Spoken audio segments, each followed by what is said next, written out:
आमदार सुनील शेळके यांनी शासनाची हजारो कोटींची रॉयल्टी बुडवली असा आरोप संजय राऊतांनी केला। संजय राऊतांनी मुख्यमंत्री देवेंद्र फडणवीसांना या संदर्भातलं पत्र लिहिलंय। देवेंद्रजी, महाराष्ट्रातील लुटमार थांबवा असं या पत्रात राऊतांनी म्हटलंय। तर संजय राऊत सातत्यानं बिनबुडाचे आरोप करत असतात असं यावर उत्तर शेळके यांनी दिलंय। संजय राऊतांच्या आरोपात तथ्य नाही असं देखील सुनील शेळके यांनी म्हटलंय। सुनील शेळकेंनी शासनाची परवानगी न घेता स्वतःच्या जमिनीत दगड खाणीचं उत्खनन केलं। त्याबाबत शेळकेंनी सरकारकडे कोणतीही रॉयल्टी भरली नाही। दगड खाणीचं उत्खनन केलेल्या या जमिनीत जवळपास 100 फुटांचे खोल खड्डे आहेत। आंबेळी गावातील जमीन एमआयडीसीनं औद्योगिक क्षेत्रासाठी संपादित केली। जमीन संपादित करताना एमआयडीसीनं खाणींच्या जमिनी वगळल्या, पण सुनील शेळकेंच्या मालकीची खाणीची जमीन एमआयडीसीनं संपादित केली। शेळकेंची जमीन औद्योगिक वापरासाठी योग्य नसतानाही संपादित करण्यात आली। संपादित केलेल्या जमिनीच्या बदल्यात शेळकेंना 29 हेक्टर जमीन पर्यायी क्षेत्र म्हणून देण्यात आली। एमआयडीसीनं शेळकेंची 73 लाख प्रति एकर भाव असलेली जमीन संपादित केली। त्या बदल्यात 2,50,00,000 प्रति एकर एवढा दर असलेली जमीन शेळकेंना देण्याचा प्रस्ताव। भूसंपादन करताना इतर शेतकऱ्यांना बदली जमिनी देण्यात आलेल्या नाही।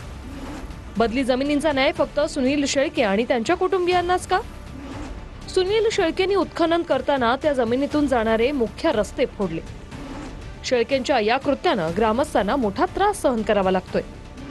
शेळकेंसारखे आमदार महाराष्ट्राची लूट करून गब्बर झाले आहेत। या प्रकरणाची एसआयटी मार्फत चौकशी करण्यात यावी।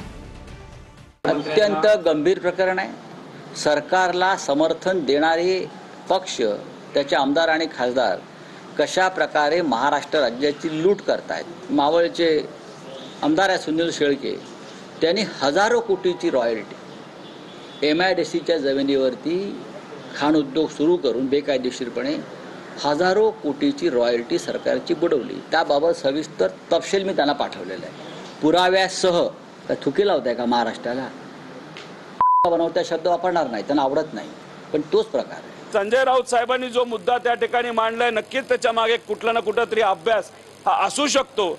आणि मग हजारो कोटी रुपये जर अशा पद्धतीने सत्तेत असणारे मंत्री आणि आमदार काढत असतील तर खऱ्या अर्थाने त्याच्यामध्ये खोलात जाऊन लक्ष देण्याची जरूरत आहे। सरकार बरोबर जो आहे, सरकार के साथ है वो सेफ है।